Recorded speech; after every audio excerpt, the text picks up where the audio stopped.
Ever since moving to Texas, I've had a pair of Encores that need to be finished, and it got me thinking.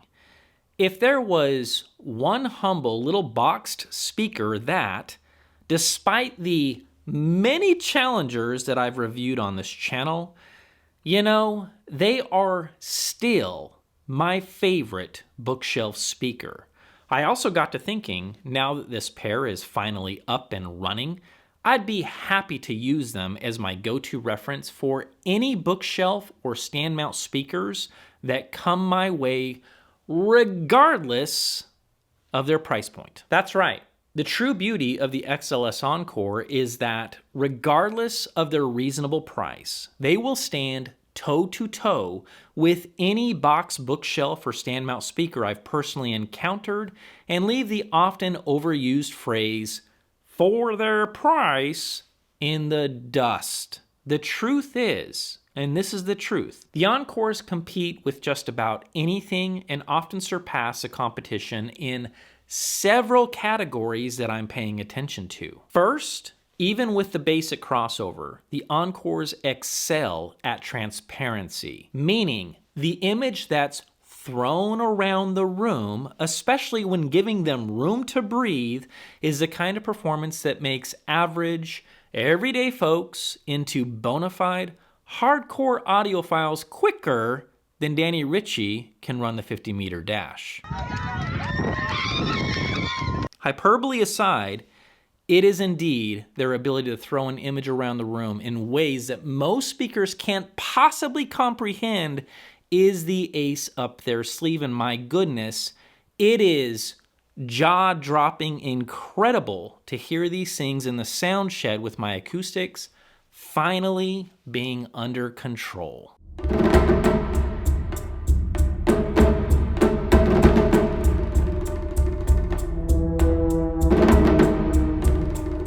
And of course, the second that you extend your budget and opt for the capacitor upgrades like I did on my pair, their scale and transparency moves the needle even further, and into the holographic rabbit hole we go. That's right. Only in crappy recordings will you ever find the Encores calling attention to themselves, and when treated with reference recordings, goosebumps and endless hours of playback are bound to happen. Fast forward to a review I just knocked out featuring the Mon Acoustics Platamons, a stand mount speaker with an all aluminum enclosure and a hefty price tag to follow. I found myself in a tricky situation when hearing how they handled the human voice. At least for me, there was a disconnect in the mid-range of the Platamons, which made female vocals sound a bit off and wasn't as natural or lifelike as I would have wanted. So, I got to thinking, and after a lot of consideration, I decided to offer up some sound clips of the Platamons against a mystery speaker. As the comments, emails, phone calls, and text messages came in, it was clear to me that handling that review the way that I did hit the target that I was aiming for.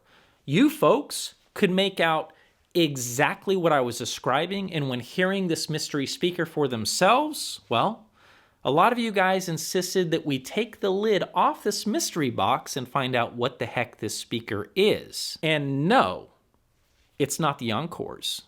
But the second that I mention what these mystery speakers are, I just had a feeling that the first question out of the gate was going to be, Ron, which one should I get? The mystery speakers or the Encores? And with a warm welcome back to New Record Day, that's exactly what we are about to find out.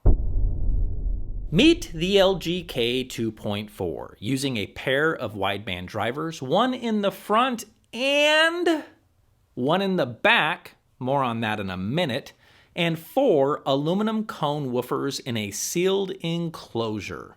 The 2.4 is a small footprint tower designed for small to medium-sized rooms, condos, apartments, and even home theater applications. And you know what? Even with that being the initial design goal of the 2.4s, don't let that fool you into thinking this smaller tower can't pick fights with the big boys because, well, I'll just say this up front. Aside from a small nitpick in deep bass along with lower frequency texture and tone, the 2.4s do something so special that, well, I had no problem at all. I lost no sleep at all putting them up against the Monacoustics, which again are $6,500 stand mount speakers that some reviewers have described as in-game hi-fi. Like the Encores, the 2.4s are offered as a kit with flat packs, assembled flat packs, fully finished cabinets, or if you want, you can just be done with it all and you can just buy the 2.4s as a turnkey solution ready to play. As far as my system used for this review, I have been really impressed with the Electrocomponier. I think I nailed it. I think that's close. ECI 80D, which is a solid-state Class AB amplifier pushing 80 watts into 8 ohms. Music is all either being streamed or in cases where I have an actual CD rip, I am using my Inuos Zenith, which is being fed to my trusty May DAC. As far as power cords and cables, it only made sense to use all of GR's offerings. So in this example, all power cords, interconnects, and speaker cables are GR Research products that when combined, they do help illustrate the level of transparency that we're going to be talking about today. All the links to the products being used are down below. And no, this video is not being sponsored by GR Research. I do not have, and I never have had any financial interest in any of Danny's products or his kits. And yes, the rest of this video will simply be a report of what I hear and nothing else. With the 2.4, Danny employed an interesting trick using a second LGK driver in the back of the speaker that serves one simple purpose. And when you hear it, it's one of the more satisfying things anyone can hear who is as addicted to soundstage as I am. The rear LGK is limited to top-end information only and adds an ambience that takes the typical box sound and brings it much closer to an open baffle or dipole experience.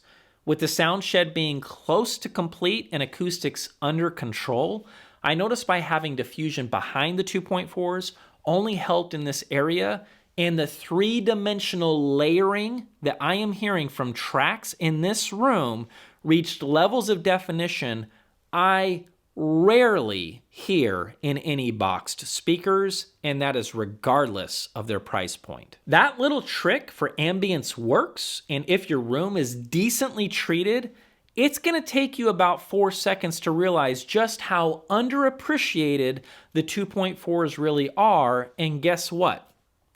That's not even the best thing they do. But hey, before we get to that, let's chat about the Encore's ability to throw a stage. The Encores do offer wider dispersion than the 2.4s, and in this room, their scale of their reach, whether we're talking about depth or width, is really hard to beat. Everything on top compared to the 2.4 sounds a touch more airy and crisp, especially really up high.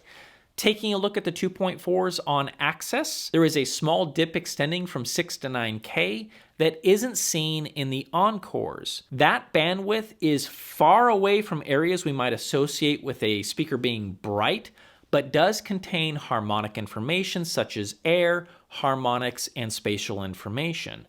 Yes, the LGK's ambience driver helps give a little more life on top, but even with the back driver helping, the Encores take the lead in very top end by a very small margin. In this room response of the Encores from the listening position, we can see that extension from 1K and beyond is pretty much as flat as it's gonna get in a room. When we compare the response to the 2.4s and focus our attention on treble response, it's pretty easy to see how and why I feel the Encores might offer a little more air and extension at the very top, as we can see a bit more of a linear response at the top end of the speaker. Another thing that I noticed in the response of the LGK is this narrowband peak around 15K. For me, as much as I wanted to think that this peak might be a problem or something really noticeable, the truth is a lot less exciting. As soon as you listen a little bit off axis to the 2.4s, even pointing them at your shoulders, the response starts to flatten out, and that peak is nothing to worry about at all. If anything, it's actually helping the 2.4 more than it's hurting it, knowing that slight sag that we just mentioned just below this particular response. Trying to decide which of these speakers is simply better up top, I'd give a slight edge to the Encores for the extreme top end, where time domain information, harmonics, and air reside. As we move closer to fundamentals in treble, such as the crack of cymbal hits or most percussive instruments, it's harder to pick a winner, as that back tweeter on the LGK is really doing some intriguing things that makes the presentation and sound a lot deeper, it's more vivid, and it is incredibly transparent. Now, with top-end information, thinking along the lines of brightness or how fatiguing a speaker might get for some listeners, neither of these speakers sound particularly bright to me. I do think there is a little more concentration of information in the highest frequencies of the Encores and probably offer a little more air than the LGKs. However, in upper mid-range, I think the LGK sound a little bit livelier. Depending on your preference, I could see this as a coin toss. The Encores will offer a splash more excitement to the leading edge of top-end notes, while the LGK might highlight lower treble and upper mid-range more than the Encores. All right, folks, this is where the fight between the Encores and the 2.4s take an interesting turn. For me, what I'm listening for, especially when it comes to the body of the human voice, and while I'm at it, lower male baritones, I think the Encores offer a little bit more warmth. I'm reluctant to tag the Encores with that particular attribute. I do think it's appropriate to say that while they do not sound warm in lower mid-range, they do sound a little warmer than the very clean and linear sounding 2.4 in this area of the bandwidth. If you take a look at this in-room measurement comparing the two, it's pretty clear that the Encores in green do seem to show a little rise in my room from 200 up to 500 hertz. At the same time, the 2.4s are a little more linear, and in my listening sessions, while subtle, it was also noticeable. Now, as we move from this part of the human voice and into female vocals or the top end of male vocals, both speakers pretty much measure the same, but to my ears, they don't sound the same. It is indeed the top end of the human voice where a lot of details like breaths taken, lips making noises, and little nuggets of micro details are showcased, where the 2.4s do something that, for me, it often leaves me speechless. That is to say, the human voice on these speakers, especially up higher, sounds enhanced and very vivid. This is where the 2.4 shows up, kicks it into high gear, and seems to nail the upper harmonics of the human voice. Now, when it comes to bass, no matter how I slice this audiophile bread, the Encores take the trophy home for a couple of reasons. First, the Encores are ported and offer deeper extension than the 2.4s. I personally don't feel the need to add a sub to the Encores for most tracks, but with the 2.4s, the coin is flipped, and I find myself craving deeper extension on almost every performance. While Danny notes the extension of the 2.4s dropping to 65 hertz, but in the sound shed, 9 feet into the room, I'm seeing a drop in extension start as early as 100 hertz. So what the heck is going on here? Well, It's a couple of things. First and most notably, the slope that we see in bass extension from the 2.4s will roll off different than the Encores because, that's right, they are a sealed enclosure. Sealed enclosures typically exhibit a smoother roll-off in the lower frequency range. Ported enclosures can provide a more pronounced boost in the lower frequency around the tuning frequency of the port. Below this tuning frequency, the response drops off more rapidly compared to a sealed enclosure. Second, with no port and being 9 feet into the room, those little 2.4s have no chance of getting any kind of help from boundary reinforcement. Only when the speakers are maybe a foot or two away from the wall did I see a lift in that low end worth chatting about, but I gotta be honest, I didn't care for the sacrifice in transparency and staging by having them closer to the wall. As for the Encores, which are rated to hit 50 Hz, placed again about 9 feet into the room, I'm showing bass extension down to about 46 Hz, which is pretty impressive for a little bookshelf speaker. Now, with a subwoofer, this game of extension would be a little trickier to walk through, but I'm gonna say this.